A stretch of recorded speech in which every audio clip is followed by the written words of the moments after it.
1974, Miami, el hombre que restauró la mansión cubana y despertó a los 5 espíritus que nunca se fueron. En el corazón de Little Haití, Miami, existe una mansión que los vecinos evitan mirar directamente. No por su arquitectura neoclásica deteriorada, ni por las ventanas rotas que reflejan el sol de Florida como ojos vacíos. La evitan porque, según susurran en las esquinas, Villa Paula nunca quedó realmente vacía después de que sus últimos habitantes oficiales la abandonaron. 1974. El año en que Cliff Hensee firmó los papeles de compra por $33,000 ante un funcionario del Departamento de Vivienda y Desarrollo Urbano que parecía aliviado de deshacerse del problema. La mansión llevaba años atrayendo vagabundos, vándalos y curiosos. Las autoridades del condado ya habían emitido la orden de demolición. Solo faltaba fijar la fecha. Pero Cliff vio algo diferente cuando cruzó el umbral aquella primera vez. Vio los techos de 18 pies de altura, las columnas toscanas importadas desde Cuba, los azulejos pintados a mano que aún conservaban sus colores bajo décadas de polvo y abandono. Vio una obra maestra de 1926 esperando ser rescatada. No vio lo otro. La mansión había sido construida por el gobierno cubano como consulado y residencia para don Domingo Milord y su esposa Paula. El arquitecto habanero Cayetano Freira había diseñado cada detalle: 10 habitaciones distribuidas con elegancia matemática, 2 baños con grifería de bronce, ventanas emplomadas que proyectaban arcoíris de colores sobre el suelo de mármol cuando el sol atravesaba sus cristales.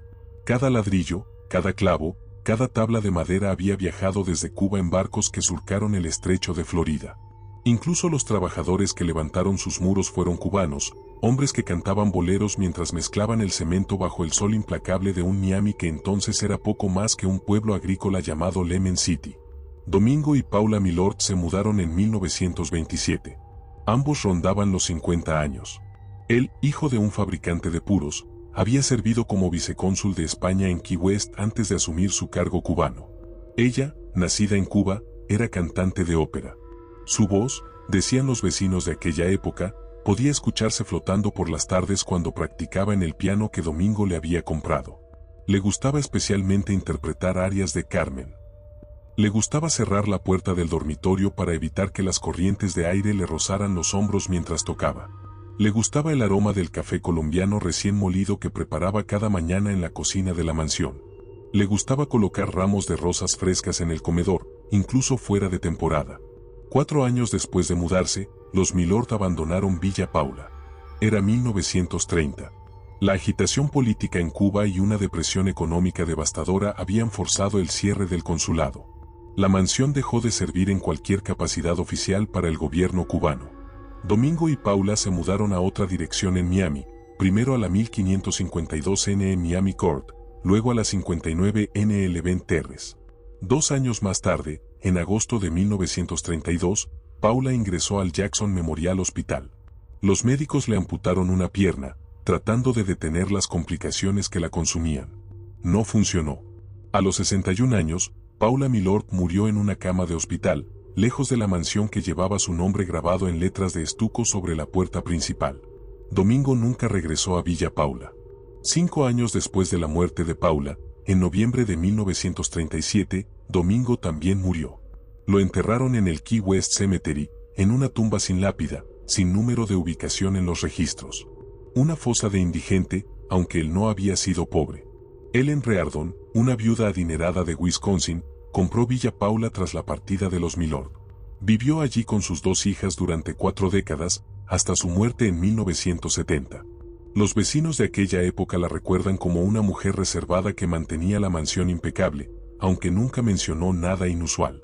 Cuando sus hijas vendieron la propiedad tras su fallecimiento, la mansión comenzó su descenso. Durante 4 años, Villa Paula cambió de manos repetidamente. Funcionó brevemente como residencia para ancianos. Luego quedó vacía. El barrio a su alrededor se deterioró. Las pandillas marcaron sus muros blancos con grafiti. Los vándalos dispararon contra las hermosas ventanas emplomadas, destrozándolas cristal por cristal. Los drogadictos y vagabundos encontraron refugio en sus habitaciones abandonadas. Para 1974, Villa Paula era oficialmente un peligro público condenado a demolición. Entonces apareció Cliff Hensee. Tenía 81 años cuando, décadas más tarde, hablaría por teléfono desde Carolina del Norte, su voz todavía firme, todavía convencida, la casa está definitivamente embrujada. Pero esa tarde de 1974, mientras Cliff caminaba por las habitaciones vacías calculando cuánto costarían las reparaciones, mientras tomaba medidas y hacía anotaciones en su libreta, mientras imaginaba cómo devolvería la mansión a su gloria original, no escuchó nada extraño. El primer golpe en la puerta principal no llegaría hasta varios días después de mudarse. Un golpe firme, decidido. El tipo de golpe que hace alguien que espera ser atendido. Cuando Cliff abrió la puerta, no había nadie. Clifense no era un hombre que se asustara fácilmente. Había comprado y restaurado propiedades antes. Sabía que las casas viejas hacían ruidos. Las tuberías gemían, las maderas crujían, las corrientes de aire podían crear sonidos que parecían pasos o voces. Había explicaciones racionales para todo. Invirtió miles de dólares en la restauración. Contrató carpinteros para reparar los marcos de las ventanas destrozadas. Llamó a artesanos especializados para reemplazar los cristales emplomados, buscando replicar los colores originales que Cayetano Freira había especificado en 1926. Lijó personalmente los suelos de madera, descubriendo bajo capas de mugre los azulejos pintados a mano que nadie había apreciado en años. La mansión comenzó a despertar bajo sus manos. Semana tras semana, las habitaciones recuperaban su dignidad. Los techos de 18 pies volvieron a lucir blancos impecables. Las columnas toscanas fueron limpiadas hasta revelar las vetas del mármol importado de Cuba. Cliff instaló nuevas lámparas, reparó la fontanería, renovó el sistema eléctrico. Cada detalle recibía su atención meticulosa. Durante los primeros meses, trabajó desde el amanecer hasta el anochecer. A veces se quedaba dormido en un colchón improvisado en una de las habitaciones del segundo piso, demasiado cansado para conducir hasta su otro domicilio. La mansión lo envolvía en su silencio. Un silencio que le encontraba pacífico después del ruido de las herramientas y el polvo de la construcción. Pero el silencio no era completo. Los golpes en la puerta principal continuaron. No todos los días. No en horarios predecibles. A veces pasaban semanas sin nada, y Cliff casi olvidaba el primer incidente. Luego, cuando menos lo esperaba, mientras lijaba un marco de ventana o pintaba una pared, escuchaba ese sonido. Toc, toc, toc. Siempre 3 golpes. Siempre firmes. Siempre seguidos de nada cuando abría la puerta. Cliff comenzó a bromear sobre ello con los trabajadores que contrataba. Mi visitante fantasma vino otra vez, decía con una sonrisa mientras se limpiaba el polvo de las manos. Los trabajadores se reían nerviosamente. Algunos dejaron de venir sin dar explicaciones. Una vecina anciana, una señora haitiana que vivía en la casa de al lado desde antes de que los Milord se fueran, se acercó un día mientras Cliff trabajaba en el jardín delantero. ¿Has cerrado la puerta del dormitorio principal?, preguntó sin preámbulos. Cliff se enderezó, confundido. ¿Perdón? La puerta del dormitorio donde estaba el piano. Paula siempre la cerraba. No le gustaban las corrientes en los hombros cuando tocaba.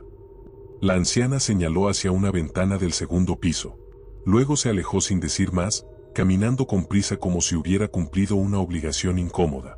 Cliff subió esa noche al dormitorio principal. Efectivamente, había marcas en el suelo que indicaban dónde había estado un piano.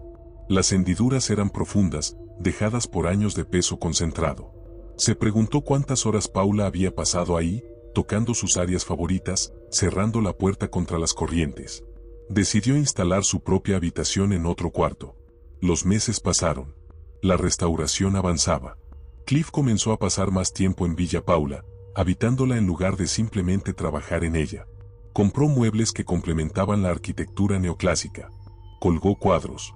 Puso plantas en macetas de terracota en el patio trasero, cerca de donde descubrió una estructura de concreto extraña, una especie de sarcófago con una cruz turquesa incrustada, cubierto por las raíces de una higuera que había crecido salvajemente durante años de abandono.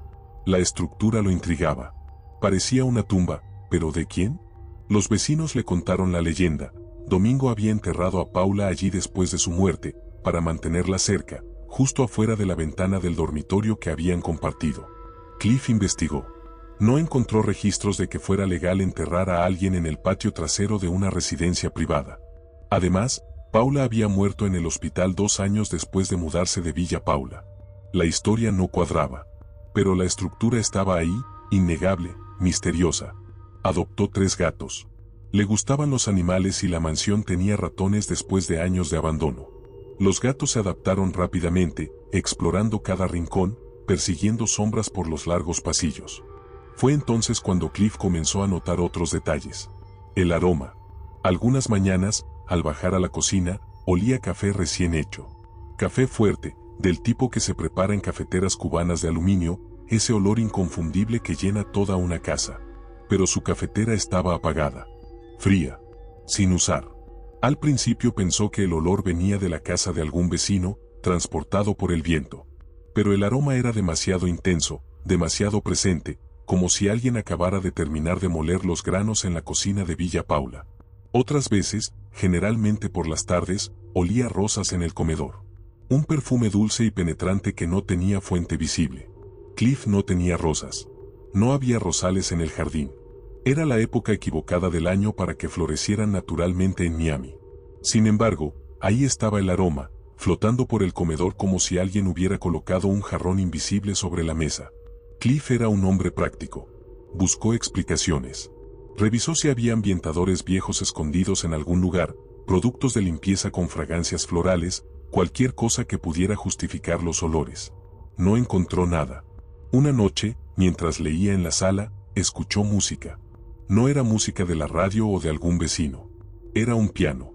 Las notas eran claras, melódicas, tocadas con la seguridad de alguien que conoce la pieza de memoria. Reconoció la melodía vagamente, algo operístico, posiblemente de Carmen. Se levantó y siguió el sonido. Lo llevó al segundo piso, al pasillo, hacia el dormitorio principal. La puerta estaba cerrada. Cliff puso la mano en el picaporte. La música se detuvo instantáneamente. Abrió la puerta. La habitación estaba vacía, iluminada solo por la luz de la luna que entraba por la ventana. No había piano. No había nada que pudiera producir música. El silencio era absoluto. Se quedó parado en el umbral, sintiendo como su pulso acelerado gradualmente se calmaba. Debo estar más cansado de lo que pensaba, se dijo a sí mismo. Cerró la puerta y regresó abajo. Esa noche, antes de dormirse, escuchó pasos. No eran pasos normales. Eran el clic distintivo de tacones altos contra piedra. Venían del patio trasero, del camino de losas que llevaba desde la casa hasta el sarcófago cubierto de raíces. Clic, clic, clic. Rítmicos. Decididos. El tipo de pasos que hace una mujer que camina con propósito, con elegancia, con la confianza de alguien que conoce cada centímetro del lugar. Cliff se asomó por la ventana. El patio estaba vacío bajo la luz de las farolas de la calle. Los pasos continuaron durante unos segundos más, luego se desvanecieron. No durmió bien esa noche. Pero a la mañana siguiente, bajo la luz del sol de Florida, todo parecía absurdo otra vez. Casas viejas. Ruidos normales. Explicaciones racionales. Cliff continuó con la restauración. No sabía que los pequeños detalles que estaba ignorando pronto explotarían en algo que no podría racionalizar. La puerta del dormitorio principal comenzó a cerrarse sola. No era un golpe dramático. No era el tipo de portazo que hace el viento cuando atraviesa una casa con ventanas abiertas. Era un cierre deliberado, suave, el tipo de movimiento que hace alguien que no quiere molestar pero necesita privacidad. Cliff lo notó por primera vez una tarde de junio de 1975. Había dejado todas las puertas del segundo piso abiertas para que circulara el aire. El sistema de aire acondicionado era viejo y no enfriaba uniformemente. Necesitaba la ventilación cruzada. Subió por una herramienta que había olvidado y encontró la puerta del dormitorio principal completamente cerrada. Las otras habitaciones permanecían abiertas. No había corriente de aire. Ninguna de las ventanas estaba abierta en ese cuarto. Paula siempre la cerraba, recordó las palabras de la vecina anciana. No le gustaban las corrientes en los hombros cuando tocaba. Abrió la puerta y la dejó así. Al día siguiente, estaba cerrada otra vez. Comenzó a suceder con regularidad. Cada vez que Cliff dejaba esa puerta abierta, eventualmente la encontraba cerrada. A veces pasaban horas. A veces solo minutos. Nunca la escuchaba cerrarse. Simplemente descubría que había sucedido. Dejó de abrirla. Los gatos comenzaron a comportarse de manera extraña. El más joven, un gato atigrado que Cliff había nombrado Manchas, se negaba a entrar al comedor. Se detenía en el umbral, el pelo erizado, la cola hinchada, los ojos fijos en algo que Cliff no podía ver. Luego salía corriendo como si lo persiguieran. Los otros 2 gatos evitaban el patio trasero cerca del sarcófago. Arqueaban la espalda y siseaban cuando Cliff intentaba llevarlos allí. Una mañana de julio, Cliff bajó a desayunar y encontró su cocina destrozada. No había escuchado nada durante la noche. Había dormido profundamente, agotado después de un día completo lijando y barnizando. Pero cuando entró a la cocina, platos y vasos yacían rotos sobre el suelo de azulejos. Cubiertos estaban esparcidos por todas partes, como si alguien los hubiera barrido violentamente de los cajones. La puerta de uno de los armarios colgaba de una sola bisagra. No había señales de entrada forzada. Las ventanas estaban cerradas por dentro. Las puertas principales, aseguradas. Cliff se arrodilló entre los fragmentos de porcelana, recogiendo pedazos, tratando de entender qué había sucedido. ¿Un terremoto? No había terremotos en Florida. ¿Los gatos? Imposible. Los gatos no podían abrir cajones ni arrancar puertas de sus bisagras. Limpió todo. Compró platos nuevos. No le contó a nadie. Una semana después, estaba sentado en el porche delantero disfrutando del atardecer cuando escuchó un crujido metálico sobre su cabeza. Miró hacia arriba justo a tiempo para ver el candelabro del porche soltarse de su base. El candelabro de hierro forjado, que pesaba al menos 20 kilos, cayó y se estrelló contra el suelo de concreto a menos de 1 metro de donde Cliff estaba sentado. El estruendo resonó por toda la calle. Vecinos salieron de sus casas para ver qué había pasado. Cliff examinó la base donde había estado montado el candelabro. Los tornillos seguían ahí, intactos, firmemente atornillados en el techo de madera. No había señales de corrosión o deterioro. El candelabro simplemente se había desprendido, como si alguien lo hubiera levantado fuera de su montura. Puro metal viejo, le dijo a los vecinos que se habían acercado preocupados. Necesito revisar todas las instalaciones. Pero cuando todos se fueron y Cliff se quedó solo mirando el candelabro destrozado sobre el suelo, sintió por primera vez algo que no había sentido desde que compró Villa Paula: miedo genuino. Si hubiera estado parado medio metro más a la izquierda, el candelabro le habría caído encima. Los olores se intensificaron. Ya no eran sutiles fragancias ocasionales. El aroma de café cubano llenaba la cocina casi todas las mañanas, tan fuerte que Cliff podía casi saborear el amargor en su lengua. El perfume de rosas en el comedor se volvió abrumador algunas tardes, empalagoso, como si hubiera docenas de ramos descomponiéndose en un espacio cerrado. Y la música. La música del piano sonaba ahora varias veces por semana. Siempre la misma melodía operística. Siempre proveniente del dormitorio principal. Siempre cesando en el instante en que Cliff se acercaba a la puerta. Una noche de agosto, decidió no acercarse. Se quedó en el pasillo del segundo piso, a varios metros de la puerta cerrada, y simplemente escuchó. La música continuó durante casi 10 minutos. Era hermosa, ejecutada con técnica y pasión. Cliff cerró los ojos y dejó que las notas lo envolvieran. Cuando abrió los ojos, vio algo en su visión periférica. Una sombra.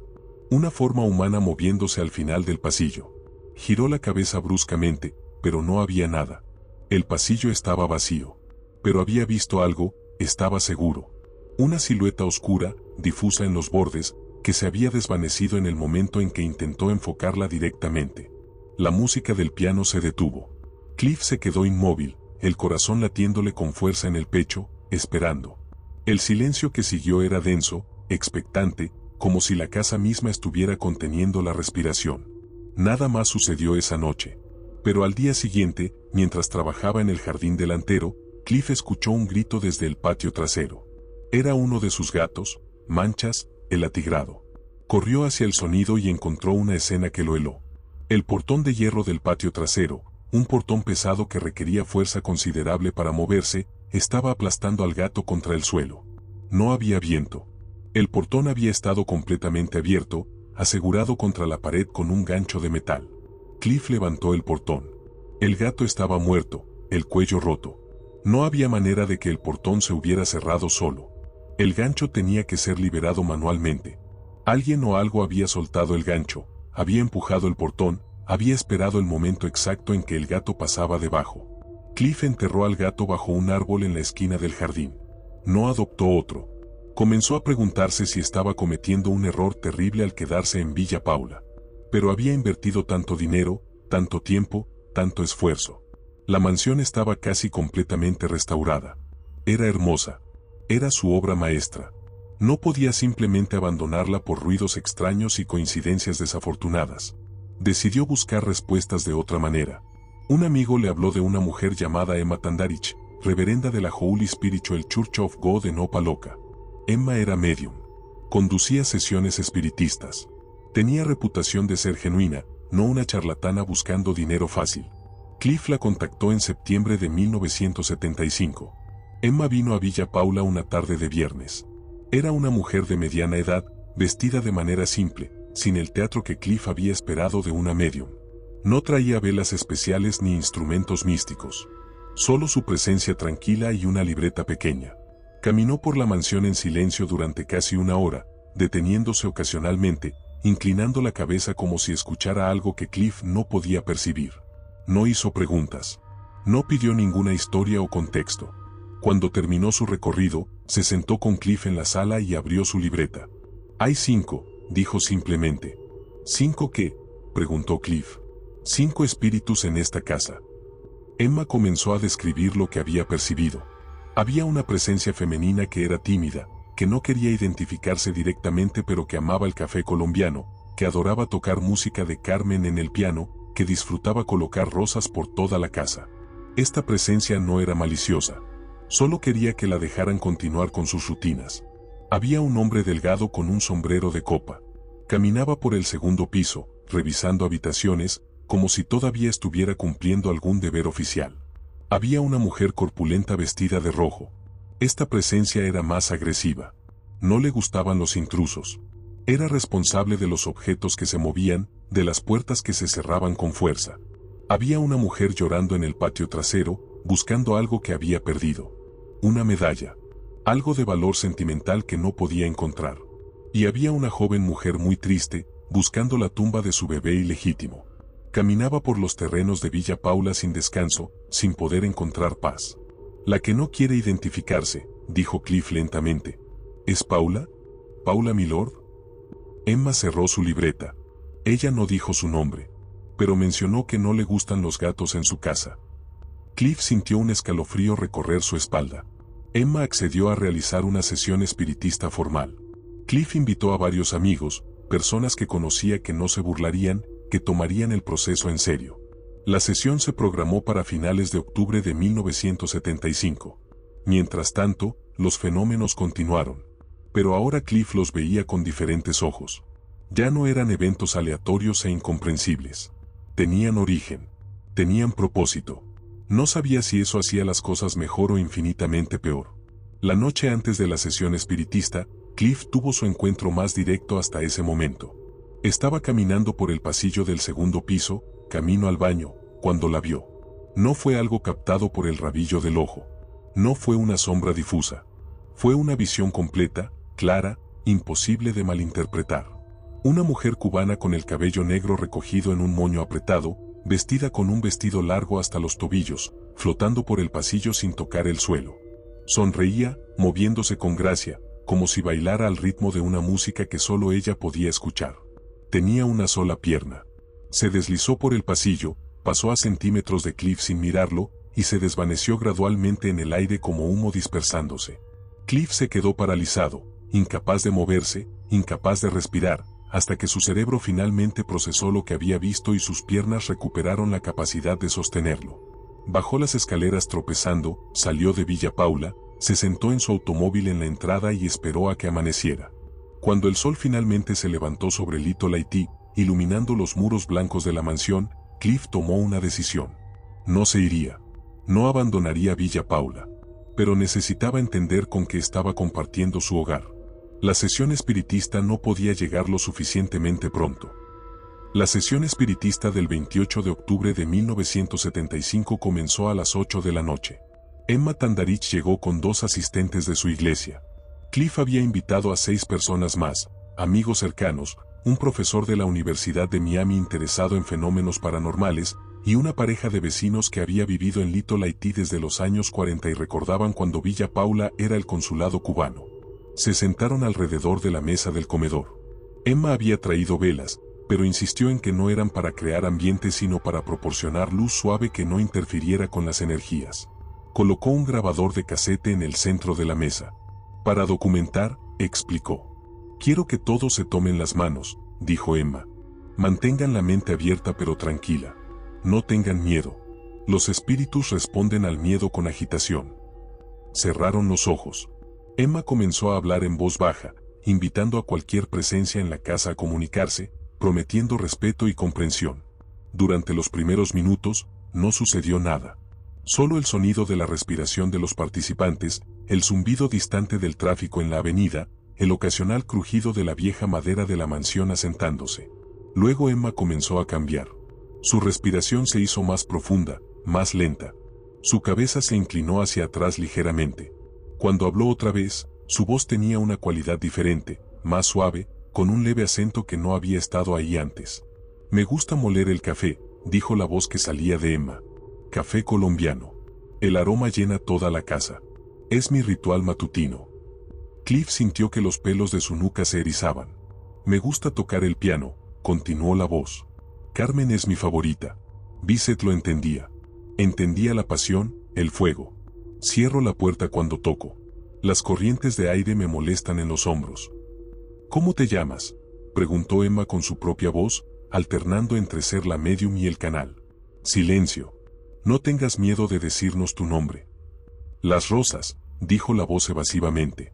Deben estar frescas. Siempre frescas en el comedor. Domingo me trae rosas. Es atento. Me ama. Nombró la casa en mi honor. Uno de los asistentes de Emma susurró, es ella. Es Paula Milord. La sesión continuó durante casi 2 horas.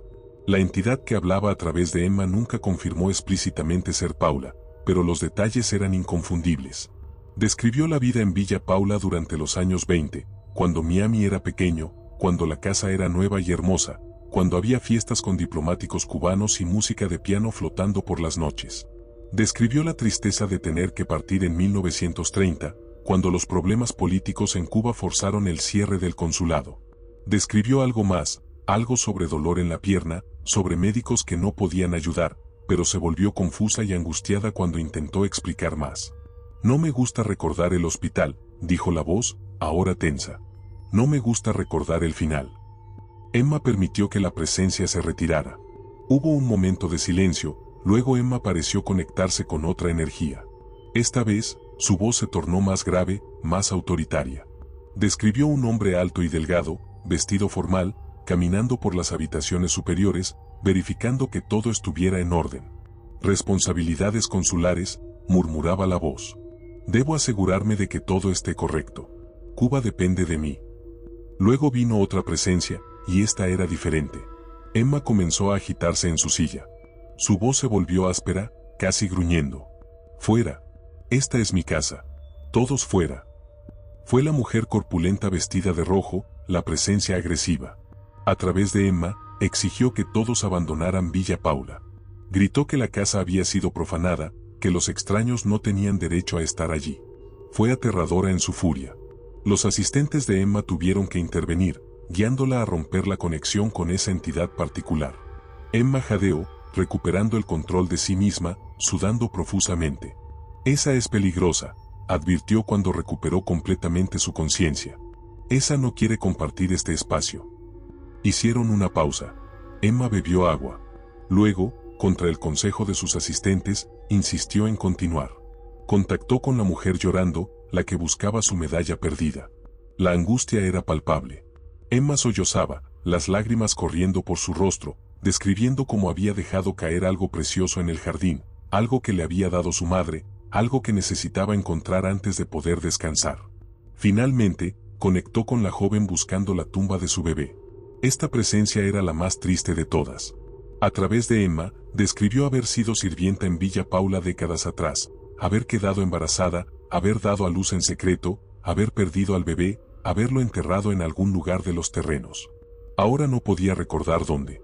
Vagaba eternamente, buscando, nunca encontrando. Cuando la sesión finalmente terminó, eran pasadas las 10 de la noche. Todos estaban agotados, emocionalmente drenados. Emma necesitó 15 minutos sentada en silencio antes de poder levantarse de la silla. Cliff reprodujo la grabación. La cinta estaba completamente en blanco. Solo estática. 3 grabadoras diferentes, todas posicionadas en lugares distintos. Todas en blanco. Sucede a veces, explicó Emma. Cuando las energías son muy fuertes, interfieren con los dispositivos electrónicos. Programaron sesiones regulares. Emma vino cada 2 semanas durante los siguientes meses. Desarrolló una relación más profunda con las entidades, especialmente con la presencia que todos creían era Paula. En una sesión memorable de enero de 1976, algo extraordinario sucedió.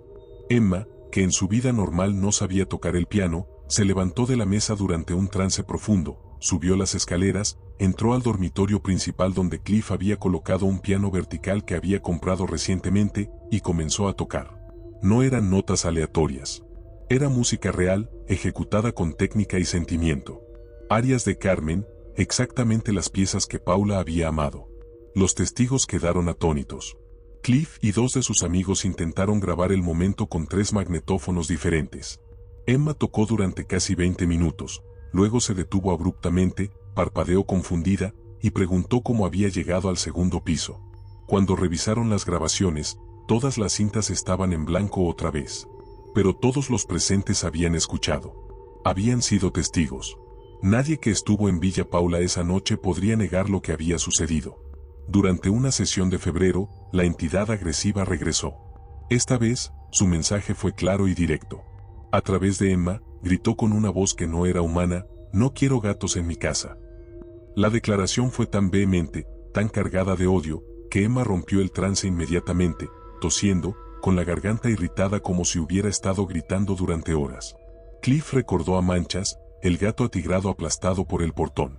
Recordó cómo sus otros 2 gatos se comportaban con temor alrededor de ciertas áreas de la casa. Ahora entendía. Uno de los espíritus, probablemente la mujer agresiva de rojo, tenía una aversión patológica hacia los gatos. Semanas después, el segundo gato de Cliff desapareció. Simplemente se esfumó. No había cuerpo, no había señales de pelea o escape. El gato estaba en la casa por la tarde, y por la mañana había desaparecido. El tercer gato murió 2 semanas después. Cliff lo encontró en el patio trasero, también aplastado por el portón de hierro. Otra vez en un día sin viento. Otra vez con el portón que había estado asegurado. Cliff no adoptó más gatos. Las sesiones continuaron hasta finales de 1976. Emma trabajó para calmar a las entidades, especialmente a las agresivas. Realizó bendiciones. Colocó protecciones. Habló con cada presencia, explicándoles que Cliff no era una amenaza, que solo quería restaurar la mansión a su antigua gloria, que podían coexistir. Gradualmente, los fenómenos comenzaron a disminuir. Los platos dejaron de volar. El portón dejó de cerrarse solo. Los olores de café y rosa se volvieron más sutiles, casi reconfortantes en lugar de abrumadores. La música del piano aún se escuchaba ocasionalmente, pero ahora Cliff la encontraba hermosa en lugar de inquietante. En abril de 1977, Emma realizó una sesión espiritista final. Declaró que las energías en Villa Paula estaban equilibradas. Las entidades habían aceptado la presencia de Cliff. Habían comprendido que él respetaba la historia de la casa, que no era un vándalo o un destructor sino un restaurador, un guardián. «Puedes vivir aquí en paz ahora», le dijo Emma a Cliff. «Ellos te han aceptado». Y durante casi 2 años, Emma tuvo razón. Villa Paula se volvió tranquila. Cliff completó la restauración. La mansión lucía espectacular, una joya neoclásica brillando en medio de Little Haití. Comenzó a recibir visitantes, personas interesadas en la arquitectura, historiadores, curiosos que habían oído las historias. La ciudad de Miami designó oficialmente a Villa Paula como estructura histórica en junio de 1983. Fue un reconocimiento de su importancia arquitectónica y cultural. Cliff asistió a la ceremonia orgulloso, sintiendo que todo su esfuerzo había valido la pena. Pero en la noche de esa misma ceremonia, mientras Cliff celebraba con champán en la sala, escuchó pasos en el segundo piso. Tacones altos sobre madera. Clic, clic, clic. Los fenómenos habían regresado. Cliff subió lentamente las escaleras. El pasillo del segundo piso estaba vacío, pero una de las puertas, la del dormitorio principal, estaba entreabierta. Estaba seguro de haberla dejado cerrada. Se acercó y empujó la puerta suavemente. La habitación estaba bañada en luz de luna. Y ahí, sentada frente al piano que Cliff había colocado contra la pared, había una silueta. No era una sombra difusa esta vez. Era una figura completa, semi-transparente pero claramente definida. Una mujer con un vestido largo, el cabello recogido en un moño, las manos suspendidas sobre las teclas del piano como si estuviera a punto de tocar. Giró la cabeza hacia Cliff. Por un momento, sus ojos se encontraron. Había tristeza en esos ojos, una melancolía profunda e interminable. Luego sonrió. Y se desvaneció. Cliff se quedó en el umbral, el corazón latiéndole con fuerza, pero sin miedo esta vez. Solo una comprensión profunda y extraña. Villa Paula nunca sería completamente suya. Era y siempre sería primero la casa de Paula. Él era simplemente un invitado. Los fenómenos continuaron en oleadas durante los años 80. A veces eran intensos, con objetos moviéndose y puertas cerrándose. Otras veces eran sutiles, solo los olores familiares de café y rosas, la música ocasional del piano. En 1985, un empleado postal llamado Larry Cozart compró Villa Paula en una subasta por $110,000. Cuando se enteró de la reputación de la casa como embrujada, se echó atrás inmediatamente y anuló el trato. Cliff finalmente decidió vender. La restauración estaba completa. Había cumplido su misión. Y vivir con los espíritus, aunque había alcanzado cierta paz con ellos, era agotador. En 1987, vendió Villa Paula al Dr. Lucien Albert, un pediatra haitiano escéptico de lo sobrenatural. Para cuando Cliff se mudó, había vivido en Villa Paula durante 13 años. 13 años de fenómenos inexplicables, de encuentros con lo imposible, de coexistir con presencias que desafiaban toda lógica. Décadas más tarde, viviendo en Carolina del Norte, su voz todavía firme por teléfono, Cliff Ense diría a los periodistas: la casa está definitivamente embrujada. Viví cosas que no tienen explicación. Emma, la medium, solía canalizar espíritus que tocaban el piano como profesionales, aunque ella no sabía tocar ni una nota. Grabamos todo en 3 magnetófonos diferentes. Las cintas siempre quedaban en blanco. Hizo una pausa, recordando. Después de dejar Villa Paula, viví en 5 casas más que también resultaron embrujadas. Los periodistas captaron la implicación. ¿Era Cliff Ense un hombre que atraía fenómenos paranormales, o Villa Paula realmente estaba embrujada? La pregunta quedó sin respuesta. Pero los nuevos residentes de Villa Paula pronto descubrirían su propia verdad. El Dr. Lucien Albert no creía en fantasmas. Había nacido en Haití, había estudiado medicina en universidades donde la ciencia y la razón eran las únicas verdades que importaban. Había visto demasiada pobreza, demasiado sufrimiento real como para preocuparse por supersticiones sobre espíritus y casas embrujadas. Cuando compró Villa Paula en 1987, conocía las historias. Los agentes inmobiliarios habían sido transparentes, probablemente obligados por ley a revelar la reputación de la propiedad. Cliff Ense había sido honesto sobre sus experiencias. Los vecinos susurraban advertencias. Lucien Albert escuchó educadamente y sonrió con condescendencia. Las casas viejas hacen ruidos, dijo. La gente ve lo que quiere ver. Convirtió Villa Paula en su clínica pediátrica. Instaló salas de examen en las antiguas habitaciones del primer piso. Colocó una sala de espera en lo que había sido el elegante comedor donde Paula Milord ponía sus rosas frescas. Su oficina personal ocupó la sala principal. Durante los primeros meses, no reportó nada inusual. Atendía pacientes durante el día, regresaba a su casa en Coral Gables por las noches. Villa Paula funcionaba perfectamente como clínica médica. Los niños jugaban en la sala de espera. Los padres llenaban formularios. Todo era normal, profesional, científico. Luego comenzó a quedarse tarde. Las historias médicas acumuladas requerían su atención. Papeleo, llamadas de seguimiento, planificación de tratamientos. Algunas noches trabajaba hasta las 10 u 11, solo en la mansión después de que su personal se había ido. Fue durante esas noches solitarias cuando comenzó a notar cosas. Pequeñas cosas al principio. Archivos que juraba haber dejado en su escritorio aparecían en otro lugar. Puertas que había cerrado estaban abiertas. Luces que recordaba haber apagado estaban encendidas cuando regresaba de otra habitación. Cansancio, se decía a sí mismo. Estoy trabajando demasiadas horas. Pero luego escuchó los pasos. Tacones altos, caminando por el segundo piso. Clic, clic, clic. Distintivos, inconfundibles. Nadie tenía acceso al segundo piso excepto él. Había convertido esas habitaciones en almacenamiento para suministros médicos. Subió a investigar. El pasillo estaba vacío. Las habitaciones, silenciosas. Los suministros médicos, exactamente donde los había dejado. Una noche de octubre de 1988, mientras revisaba radiografías en su oficina, olió café. Café cubano fuerte, recién hecho. El aroma llenó toda la habitación, tan intenso que su estómago gruñó de hambre. Pero no había cafetera en la clínica. Su personal no preparaba café.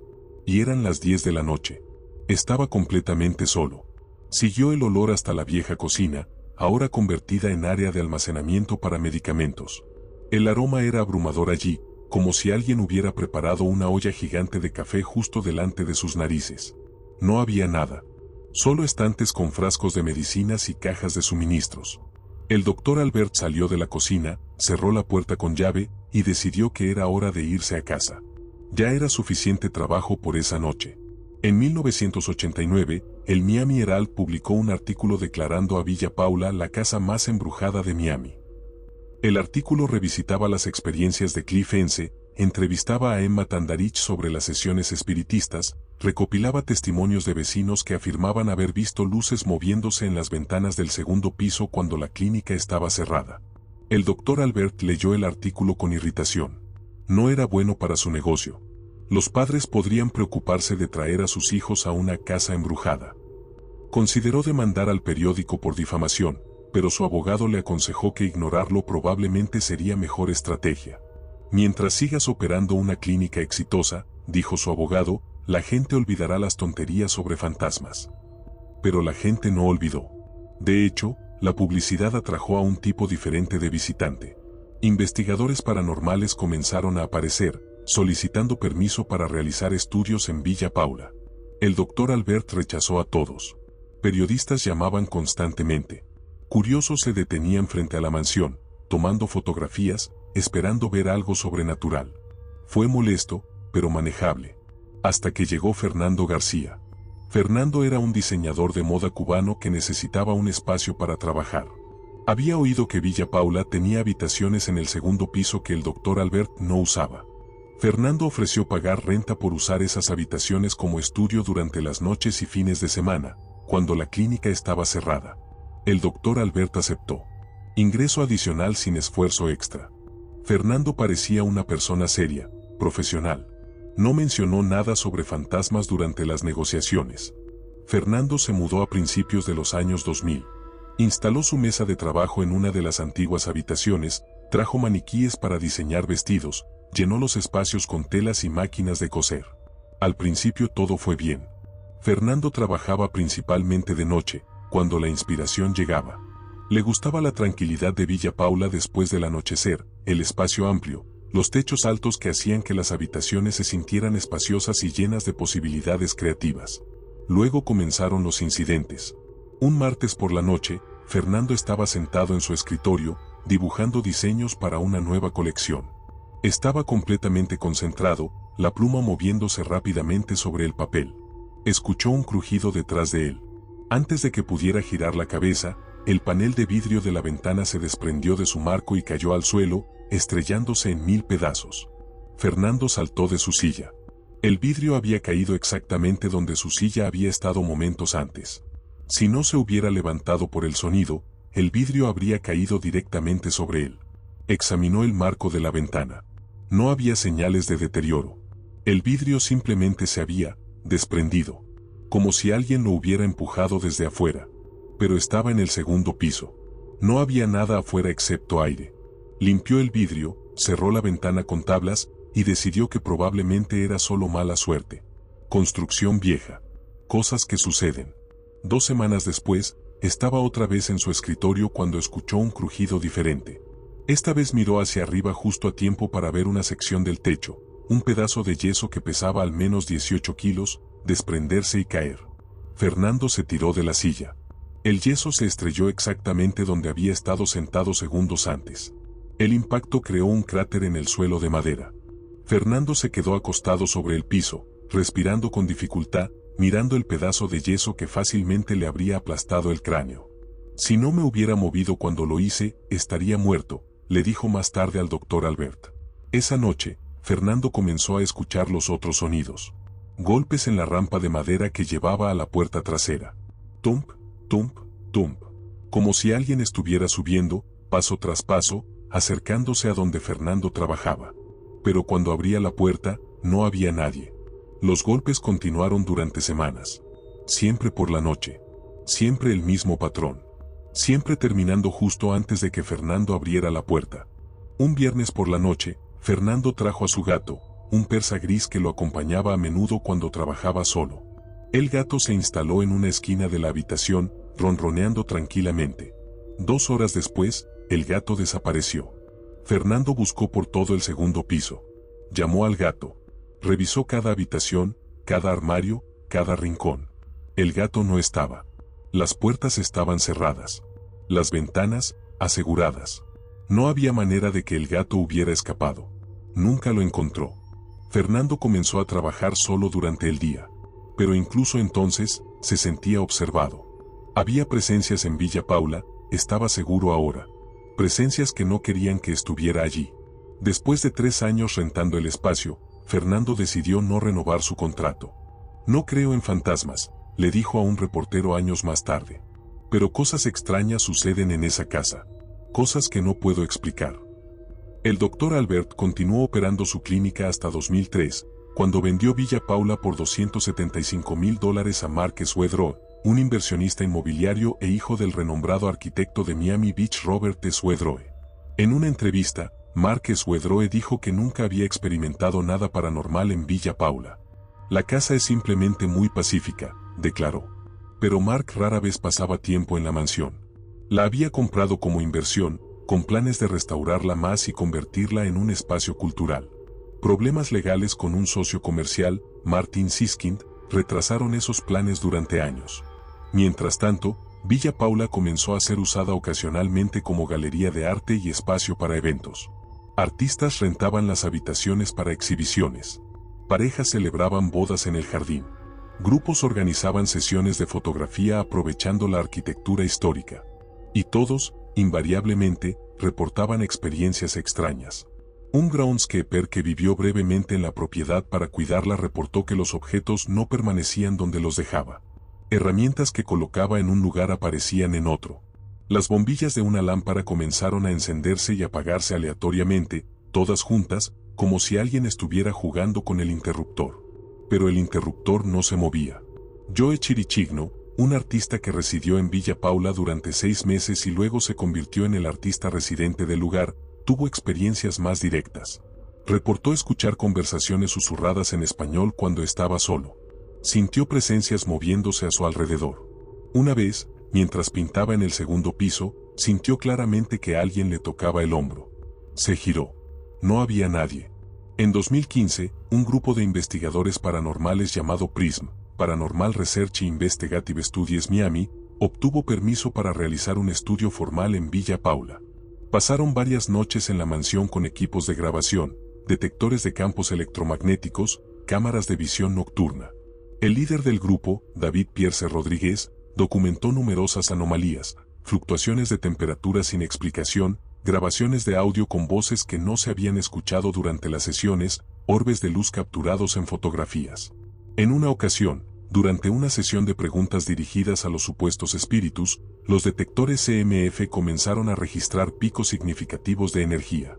Los investigadores hacían preguntas en inglés y español, y los dispositivos parecían responder, las luces parpadeando en patrones que los investigadores interpretaron como respuestas afirmativas o negativas. Villa Paula es uno de los lugares más activos paranormalmente que hemos investigado en Miami, declaró Rodríguez en una entrevista para un canal de televisión local. Hay múltiples entidades presentes, y algunas son más comunicativas que otras. El segmento de noticias sobre la investigación de PRISM renovó el interés público en Villa Paula. El video se volvió viral en redes sociales. Miles de personas compartieron la historia, agregando sus propias teorías y especulaciones. La mansión fue puesta a la venta múltiples veces a lo largo de los años. $3,5 millones en 2016. $4,5 millones en 2018. Las cifras variaban, pero el resultado era siempre el mismo: compradores interesados que visitaban la propiedad, escuchaban las historias y decidían buscar en otro lugar. Es una propiedad hermosa, le dijo el director de desarrollo comercial de Sotheby's Realty a un periodista. Ha recibido atención de compradores potenciales de todo Estados Unidos y Europa. Entienden que es una pieza única de arte e historia en Miami. Lo que no mencionó fue cuántos de esos compradores potenciales desaparecían después de pasar una hora en Villa Paula. Después de caminar por los pasillos del segundo piso donde el aire siempre parecía más frío. Después de pararse en el comedor donde el aroma de rosas aparecía sin razón. Después de ver el sarcófago en el patio trasero, cubierto de raíces, guardando sus secretos. En 2019, un periodista de Miami New Times, Terence Cantarella, publicó una investigación exhaustiva desacreditando varias leyendas sobre Villa Paula.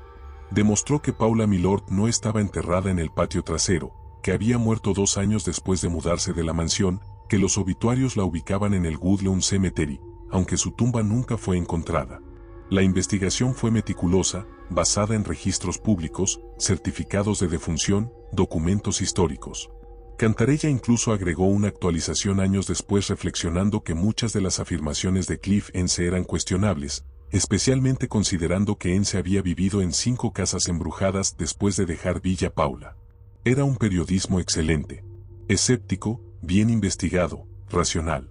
Pero no respondió la pregunta que importaba: si Paula no estaba enterrada en Villa Paula, si Cliff Ence era potencialmente poco confiable, si las leyendas eran exageradas o fabricadas, entonces, ¿qué explicaba los fenómenos que continuaban reportándose año tras año, década tras década, por docenas de testigos diferentes que no se conocían entre sí? ¿Por qué los gatos seguían desapareciendo o muriendo en circunstancias extrañas? ¿Por qué el aroma de café cubano seguía apareciendo cuando no había nadie preparando café? ¿Por qué la música del piano se escuchaba desde el segundo piso cuando no había piano y la casa estaba vacía? Los escépticos tenían sus explicaciones. Sugestión colectiva. Deseo de creer. Historias que se alimentaban a sí mismas, creando expectativas que la gente entonces experimentaba porque esperaban experimentarlas. Los creyentes tenían las suyas también. Villa Paula estaba embrujada. Simple. 5 espíritus residían allí, tal como Emma Tandarich había identificado en 1975. Y seguirían allí, caminando por los pasillos, tocando el piano invisible, cerrando puertas, protegiendo su hogar de los intrusos, hasta que finalmente encontraran la paz que habían estado buscando durante décadas. La verdad, como suele suceder con estos casos, probablemente estaba en algún lugar entre ambos extremos. O quizás más allá de ambos, en un territorio que la ciencia aún no había aprendido a explorar. Lo que era innegable era esto: Villa Paula tenía una reputación. Y esa reputación, merecida o no, real o imaginada, se había convertido en parte inseparable de su identidad. Era la casa más embrujada de Miami. Y probablemente lo seguiría siendo. En octubre de 2025, casi exactamente 50 años después de la primera sesión espiritista de Emma Tandarich, Villa Paula sigue en pie en la 5811 N Miami Avenue, en el corazón de Little Haití. La mansión ha sobrevivido a huracanes que devastaron otras estructuras históricas de Miami. Ha resistido décadas de abandono, vandalismo y la transformación radical del barrio a su alrededor. Las casas que la rodean han cambiado, demolidas y reconstruidas múltiples veces. Negocios han venido y se han ido. Pero Villa Paula permanece, sus muros blancos de estuco todavía brillando bajo el sol de Florida, el nombre Paula todavía visible sobre la entrada principal, grabado en el mármol hace casi un siglo. Recientemente, la Galería de Diseño de Future Perfect abrió su 4ª sede en Villa Paula. La galería presenta muebles de colección, obras de diseñadores como Anthony Guerre, Chris Bolsten y Jason Koarik. Las habitaciones que una vez fueron consulado cubano, residencia privada, clínica pediátrica y estudio de diseño de moda, ahora exhiben sillas de mimbre fantásticas, mesas de metal artísticas, candelabros de boxy colgando de esos techos de 18 pies. Los representantes de The Future Perfect conocen la historia. A lo largo de las décadas, Villa Paula ha servido como centro diplomático, salón cultural y, según la tradición local, una de las residencias más embrujadas de Miami, declaran en su material promocional. La palabra embrujada aparece con una sonrisa conocedora. Parte marketing, parte reconocimiento de que algunas historias son demasiado persistentes para ignorar completamente. Los visitantes de la galería caminan por las habitaciones admirando el diseño contemporáneo yuxtapuesto contra la arquitectura histórica. Algunos conocen las leyendas. Otros las descubren cuando preguntan sobre la historia del edificio. Y algunos, según reportan empleados de la galería en conversaciones privadas, experimentan cosas que no pueden explicar fácilmente. Un visitante reportó sentir una presión en el hombro mientras subía las escaleras al segundo piso, como si alguien invisible estuviera tratando de detenerlo. Otro juró haber visto una sombra moviéndose por el pasillo superior, una forma que desapareció al ser observada directamente. Una empleada admitió que prefiere no quedarse sola en la galería después del anochecer. No es que haya visto algo específico, explicó. Es solo una sensación, como si estuviera siendo observada, como si no estuvieras realmente sola aunque todas las habitaciones estén vacías. Los vecinos de Little Haití, especialmente los residentes haitianos que han vivido en el área durante décadas, mantienen una relación respetuosa pero cautelosa con Villa Paula. Muchos cruzan la calle para evitar pasar directamente frente a la mansión. No por miedo exactamente, sino por respeto hacia lo que sea que resida allí. Hay espíritus en esa casa, dice una señora que ha vivido 2 casas más abajo desde 1980. No son necesariamente malos, pero están ahí. Cualquiera que haya vivido aquí el tiempo suficiente lo sabe. El misterio del sarcófago en el patio trasero nunca fue resuelto. Las raíces de la higuera lo han envuelto tan completamente que sería necesario destruir el árbol para acceder a la estructura. Y nadie ha estado dispuesto a hacer eso, en parte por respeto a la historia, en parte por miedo a lo que podrían encontrar. ¿Hay algo adentro? ¿Los restos de un bebé de una sirvienta del siglo pasado? ¿Un altar o santuario construido por algún propietario devoto? ¿Simplemente una decoración ornamental que generaciones de residentes han cargado con significado que nunca tuvo? Nadie lo sabe. Y probablemente nadie lo sabrá nunca. Paula Milord murió el 25 de agosto de 1932. Eso es un hecho documentado. Su obituario apareció en el New York Times y en el Key West Citizen. Murió en el Jackson Memorial Hospital por complicaciones relacionadas con una amputación de pierna. Tenía 61 años. Fue enterrada en el Woodlawn Cemetery en la SW Street de Miami. Los registros del cementerio confirman su ubicación, tumba número 1115, sección 27. Pero la tumba nunca tuvo lápida. No hay marcador. Cualquiera que visite Woodlawn buscando el lugar de descanso final de Paula Milord se encontrará con un espacio de césped sin identificación. Domingo Milord murió 5 años después, el 23 de noviembre de 1937. Fue enterrado en el Key West Cemetery. Los registros confirman su presencia allí, pero como con Paula, no hay lápida, no hay número de ubicación específico. Una tumba de indigente, aunque Domingo no era pobre. Es como si ambos hubieran querido desaparecer después de la muerte. Retirarse silenciosamente de la historia sin dejar rastros físicos permanentes. Excepto por la mansión. Villa Paula es su monumento. Más duradero que cualquier lápida. Más visible que cualquier tumba. El nombre grabado sobre la entrada ha sobrevivido casi 100 años y probablemente sobrevivirá 100 más. Y si las historias son ciertas, Paula misma sigue allí. No en un sarcófago en el patio trasero. No en una tumba sin marcar en Woodlawn. Sino en los pasillos donde una vez caminó, en el dormitorio donde cerró la puerta contra las corrientes mientras tocaba su piano, en la cocina donde molía café colombiano cada mañana, en el comedor donde colocaba rosas frescas incluso fuera de temporada. Cliff Ense murió en algún momento después de 2008. Hasta el final, mantuvo su historia. La casa estaba embrujada. Había visto cosas. Había experimentado fenómenos que no tenían explicación racional. El hecho de que también afirmara haber vivido en 5 otras casas embrujadas después de dejar Villa Paula plantea preguntas. ¿Era Cliff Ense un hombre con sensibilidad especial hacia lo paranormal?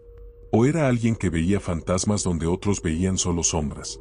Emma Tandarich, la medium que realizó las sesiones espiritistas y que supuestamente canalizó espíritus que tocaban el piano con maestría que ella no poseía, también murió hace años. Las cintas de audio de aquellas sesiones, que siempre quedaban en blanco, nunca proporcionaron evidencia física. Solo quedaron los testimonios de los testigos. Y los testimonios, sin importar cuán sinceros, siempre son subjetivos. El doctor Lucien Albert, el escéptico que operó su clínica pediátrica en Villa Paula durante años, nunca habló públicamente sobre experiencias paranormales. Los periodistas intentaron contactarlo múltiples veces para artículos sobre la mansión. Nunca respondió. Quizás no tenía nada que reportar. Quizás tenía cosas que prefería no compartir. Fernando García, el diseñador de moda que casi murió 2 veces en incidentes extraños, Todavía vive en Miami. Ocasionalmente habla sobre su tiempo en Villa Paula, siempre con la misma frase: no creo en fantasmas, pero cosas extrañas suceden en esa casa. Es una declaración perfecta. Reconoce los hechos sin comprometerse con una explicación sobrenatural. Admite el misterio sin resolverlo. Los investigadores paranormales de PRISM continúan estudiando lugares supuestamente embrujados en Miami. Villa Paula permanece en su lista como uno de los sitios más activos. Planean regresar para más investigaciones cuando obtengan permiso. ¿Descubrirán algo definitivo? Probablemente no. La historia de la investigación paranormal está llena de resultados intrigantes pero nunca concluyentes. Evidencia sugestiva pero nunca probatoria. Experiencias extraordinarias pero nunca replicables bajo condiciones controladas. Y tal vez eso sea apropiado. Tal vez algunos misterios no están destinados a ser resueltos. Tal vez la ambigüedad es parte esencial de historias como la de Villa Paula.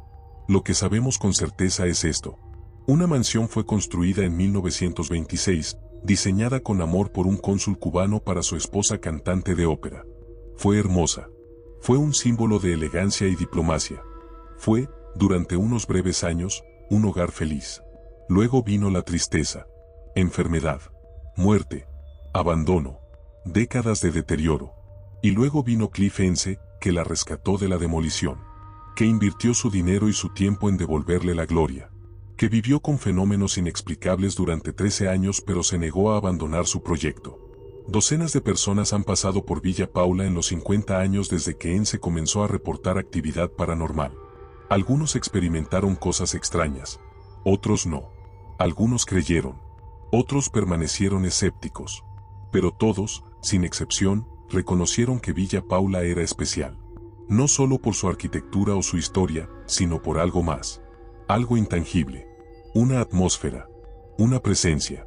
Una sensación de que los muros de esa mansión guardaban secretos que nunca serían completamente revelados. Hoy, mientras el sol se pone sobre Little Haití y las sombras se alargan sobre la fachada blanca de Villa Paula, la mansión espera silenciosamente. Las luces de The Future Perfect se encienden, iluminando las exhibiciones de diseño contemporáneo. Los visitantes entran, admiran, se van. Y quizás, en el segundo piso, en una habitación que una vez albergó un piano, una presencia observa. Quizás sonríe. Quizás espera pacientemente a que todos se vayan para poder, una vez más, cerrar la puerta contra las corrientes y tocar sus áreas favoritas de Carmen en un instrumento que solo ella puede ver. O quizás no hay nada. Quizás es solo una casa vieja con historia interesante y reputación exagerada. La respuesta, como tantas cosas en Villa Paula, permanece envuelta en misterio. Y probablemente seguirá así para siempre.